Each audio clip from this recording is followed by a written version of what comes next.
자, 일반적으로 무주택자, 유주택자를 갖다가 이 숫자가 비율이 얼마나 되냐 하면 집이 있는 사람이 50한 7~8% 되고 집이 없는 사람이 42~43% 된다라고 흔히 알려져 있습니다.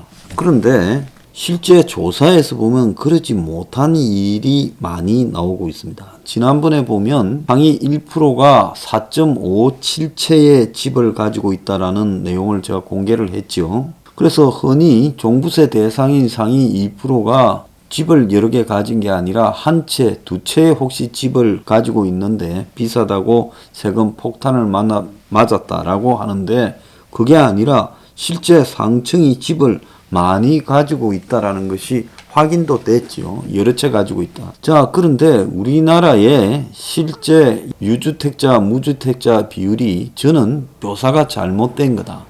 무주택자가 60%에 가까울 거다. 왜냐하면 그만큼 다주택자가 많다. 그런데 마치 항상 무주택자를 43%, 유주택자가 57%라고 보는 이게 잘못된 거다. 이런 이야기를 많이 했는데 이 내용이 통계성 수치에서 확인이 되었습니다. 자, 엊그제 중장년 60%가 내 집이 없다. 있어도 빚이 무주택자보다 3.5배가 많다. 자, 이거 보고 깜짝 놀랐어요. 아니, 중장년 60%가 내 집이 없으면 중장년이 그래도 집이 제일 많이 가지고 있을 나이인데 그러면 젊은 사람은 훨씬 더 심하지 않겠습니까? 그래서 통계청이 중장년층 행정 통계를 발표했는데 연령이 낮을수록 주택 소유 비율이 내려간다. 맞아요. 그러니까 중장년층이 제일 많이 가지고 있어야 된다. 그래서 전체가 한 43%가 저는 지금까지 통계로는 집이 없고 그 중에 중장년층이 집이 없는 사람은 비율이 좀 더 낮고 젊은 사람이 집이 없는 비율이 더 높을 거다라고 하는 정부의 통계를 믿지 않았습니다. 그래서 통상적으로 한 60%가 집이 없을 것이다라고 제 스스로 말을 해왔어요. 그런데 통계청이 2020년 중장년층 행정통계 결과에 따르면 중장년층 인구가 2,800만 6천명이며 지난해 11월 1일 기준 그 중에 866만 7천명이 43.1%만 집을 가지고 있고 10명 중에 6명은 집이 없다라는 게 확인됐습니다. 그러니까 지금까지 통념적으로 거꾸로 알고 있었던 거죠. 집 없는 사람이 집 있는 사람보다 집을 가지고 있을 가능성이 매우 높은 나이층에도 훨씬 더 집 없는 사람이 많다는 겁니다. 중장년층은 집을 보유했어도 빚 문제에 시달리는데 주택 보유자의 대출 잔액이 근 1억에 달하는 9,840만 원으로 무주택자의 은행빚 2,780만 원의 3.5배 수준이더라는 겁니다. 그래서 고가의 주택 보유자는 전년 대비 50% 가까이 늘었으나 3억 이하의 주택 소유자는 줄었다. 이거는 부동산이 올라가서 공시지가가 올라가서 그렇겠죠. 그래서 공시지가 기준 6억 이상 주택을 보유한 중장년층은 82만 9천 명으로 전년 55만 5천에 비해 49.3%가 늘었고 3억 초과 6억 이하 주택 소유자도 전년 대비 24.9%가 늘어난 167만 6천 명으로 집계됐는데 6천만 원 이하 또는 6천만 원부터 1억 5천 이하 1억 5천 초과 3억 이하 그러니까 저렴한 주택을 가지고 있는 사람은 각기 많이 줄었다는 겁니다. 주택 소유 비율에서도 연령별 성별 차이가 났는데 60대 초반이 주택 소유 비율이 45.5로 가장 높았고 50대 후반이 44.6 50대 초반이 43.7 40대 후반이 42.6 40대 초반이 39.3 그래서 남자 중장년층의 주택 소유 비중이 45.9 여자 중장년층의 주택 소유 비중이 40.4로 나타났다고 합니다. 자, 여기서 알 수 있는 명확한 것은 우리나라의 중장년층 그러니까 40대부터 60대 사이의 주택 보유 비율이 43.1밖에 안 되고 57%의 사람이 집이 없다. 10명 중에서 러프하게 6명이 집이 없다라는 게 알려졌고, 집을 보유한 비율도 나이가 낮아질수록 더 줄어들고 있다. 그리고 집이 있는 사람은 집이 없는 사람의 3.5배의 빚을 지고 있다. 그리고 작년에 집값별로 고가의 집을 소유한 사람이 늘어나고 저가의 집을 소유한 사람이 줄어들었는데, 이것은 아파트 폭등의 효과로 보인다. 이렇게 해석이 됩니다. 자, 이거는 어제 보도된 내용이고요. 구석에 조그맣게 보도돼서 잘 안 나왔습니다. 작년에 또 이맘때입니다. 작년에 이맘때도 또 이런 유사한 보도가 있었어요. 2020년 12월 20일 딱 1년 전에 우리나라의 40세부터 64세 중장년층 조사해 보니 그들이 지금 어떻느냐 보니까 10명 중에 6명이 무주택자고 1억에 가까운 빚을 지고 있더라는 겁니다. 그러니까 중장년 2천만 명 중에 1200만 명, 즉 1200만 명이 무주택자고 빚은 1억쯤 있더라는 거예요. 그러니까 작년이나 올해나 거의 비슷했다. 그런데 이제 좀 더 이전으로 거슬러 올라가 봅시다. 한겨레 신문이 88년에 만들어져 가지고 89년에 한겨레 신문 창간 한돌 특집 치솟는 집값 내 집 꿈은 분노로 무주택자 60% 끝내 가망 없어. 자, 한겨레 신문 창간 1주년 기념 보도다라는 말을 빼고 놓고 보면 똑같이요. 올해 똑같고 작년에 똑같았는데 89년에 5월 16일 날 보도된 이 기사를 시대만 딱 빼놓고 보면 치솟는 집값 내 집 꿈은 분노로 무주택자 60% 끝내 가망 없어. 지금 그러면 89년이 지금으로부터 몇 년 전이냐? 32년 전입니다. 32년 전에도 무주택자 60%. 32년 동안에 그때는 임대주택도 별로 없었는데 임대주택이니 온갖 주거정책을 다 이야기하고, 그때 노태우 때인데 그 뒤에 대통령 해먹은 사람이 김영삼, 김대중, 노무현, 박근혜, 이명박 그리고 문재인까지 해먹었습니다.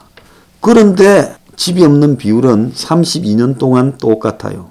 자, 이 기사 한번 보겠습니다. 정부의 허구에 찬 내집 가기 정책의 결과 집 없는 사람들의 서러움은 절망과 분노로 바뀌고 있다.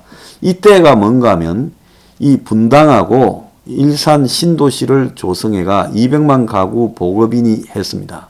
지금 윤석열이 또 200만 가구 보급을 말하고 있고 이재명도 비슷한 이야기를 하고 있죠. 자, 그렇게 보급을 해도 그때 집 없는 사람의 고통은 극심했다. 그래서 최근 집값 폭등은 스스로 멀쩡한 중산층이라고 믿고 있던 많은 평범한 사람들의 삶을 붕괴시켰다. 도시 서민들은 생활 규모와 삶의 목표를 잃어버렸고 허리띠를 졸라맨 지난날이 무의미함을 알고 허망함을 느낀다. 재산이 아닌 인간의 삶을 가능케 하는 삶터러스의 집은 영영 없는 것인가? 내 집 마련의 허상과 실상을 구체적 사례를 통해 알아본다.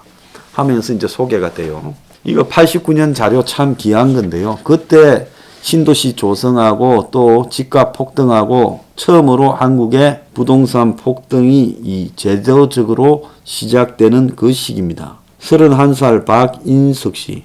이분은 32년이 지났으니까 지금 63살이 됐겠네요. 서울 불광동 미성 아파트에 사는데 1,600만원짜리 전세살이를 지난해까지 했는데 지금은 8천만원짜리 28평 고층 아파트 내 집에서 산다. 박 씨는 87년 3,200만원짜리 미분양 아파트를 계약해서 88년 6월에 입주와 동시에 3천만원의 전세를 놓았다. 그리고 1년이 지난 4월 살던 집의 전세금, 저축한 돈, 남의 돈 합쳐 전세 입주자를 내보내고 내 집에 들었고 그 집이 8천만 원이다. 지금 이 집은 8천만 원이 아니라 이제 한 10억은 되겠지요.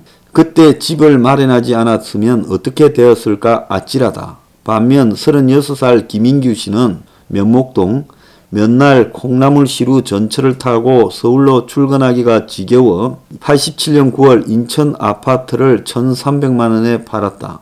상습 침수지대와 전셋값이 산 합정동에 방 2칸짜리 전셋집으로 이사했다. 그때 합정동, 망원동은 침수지역이었죠.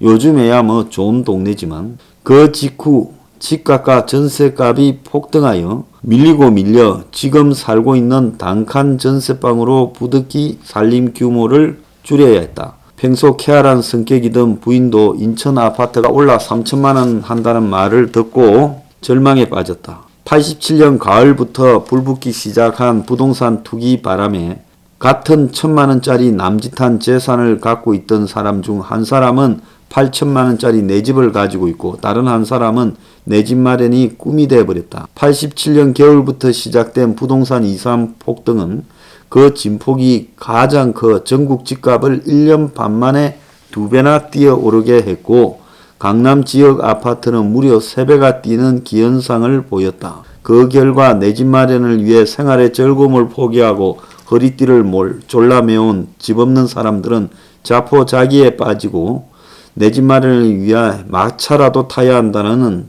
자가 선호 경향이 더욱 이 사회에 뿌리를 박았다. 이를 반증하듯 지난해 말까지만 해도 35만에 이르던 주택 청약이 올해 3월 말에 60만 명으로 늘어났고 25.7평 국민주택 분양 자격이 주어지는 주택청약 저축 가입자는 48만에서 70만 명으로 증가했다. 그러니까 앞에 거는 청약에 보면 민영아파트, 그리고 뒤에 거 이제 주택청약 저축은 국민주택 받는 사람이야. 그래서 내 집을 마련할 승차권을 따내기 위해 난리다. 정부는 92년까지 모두 200만 호의 아파트를 건설하겠다라는 계획을 발표했다. 그런데 문제는 집 없는 사람들의 지불 능력이다. 32년 전과 지금 똑같은 이야기예요. 윤석열의 200만 호에도 똑같은 의문이 있는 겁니다. 국토개발연구원은 이번 집값 폭등 전인 85년 조사에서 전체 무주택자 40%인 월수 23만 2천 원 이하의 사람은 최대한 은행 융자가 주어져도 아파트 10평짜리 아파트를 살 수 없다고 분석했다. 당시 아파트 평균 분양가가 평당 80만 원인데 그동안 집값 상승 2배와 임금 상승 35%를 감안하면 지금도 전체 무주택자의 60%가량이 자가 구매 능력이 없다. 지금도 똑같을 거예요. 오늘 2021년 시점에서도 무주택자 대부분이 자가 구매 능력이 없다. 그나마 집을 장만할 자금 동원 능력을 가진 상층 무주택자에게만 주택금융 7,600만 원으로 주택 문제가 해결될 수 있는 상황이다. 자력으로 주택을 가질 수 없는 서민의 주택난을 근본적으로 들어주는 길은 소형 아파트를 많이 싼값으로 건설해서 장기 또는 영구 임대해 주는 거다. 대형 아파트 위주의 공급이 가져온 주거 불평등이 심화되지 않고 있다. 그러면서 이와 함께 전세 입주자들도 내 집처럼 살게 하는 세입자 대책도 필요하다. 자, 그러면서 이 국토개발연구원에 있는 연구원이 영국, 프랑스 등 외국처럼 정부가 임대료를 일률적으로 정해 인상폭을 규제하거나 임대차 계약 때 정부가 입회인으로 합석해 부당한 임대료 인상에서 보호해줘야 된다. 그때도 이런 소리 해댔다는 거예요. 그때도 무주택자 60%였다. 자, 지금과 89년을 비교해 보십시오. 여러분, 지금 이런 방식으로 그때도 민간주택 200만 원을 했죠. 분당, 일산 등에. 그리고 많은 신도시를 지었지요. 평촌도 생기고 삼본, 평촌, 뭐 곳곳에 다 신도시가 생겼잖아요. 그런데 주택 문제 해결됐습니까? 안 됐습니다. 32년 동안 해결되지 않고 그때나 지금이나 무주택자 비율이 똑같습니다. 자, 여러분 뭘 느끼십니까? 행명 21이 주장하는 국가적 주택 원가 판매 없이 이 문제가 해결될 수 있다고 보십니까? 무주택자는 실질적으로 정부에서 그동안 상습적으로 이야기하는 것보다 실제 조사해 보니까 중장년층 60%가 무주택자입니다. 그러니까 이 무주택자들만 단합을 해도 정부의 제도를 바꿀 건데 전부 자기 계급 배반이 진행되고 있어서 안 되는 겁니다. 모두 정신을 차리고요. 혁명 21의 주장에 공감을 하세요. 민간 공급 아무리 확대해봤자 89년에도 안 됐고 지금도 안 됩니다.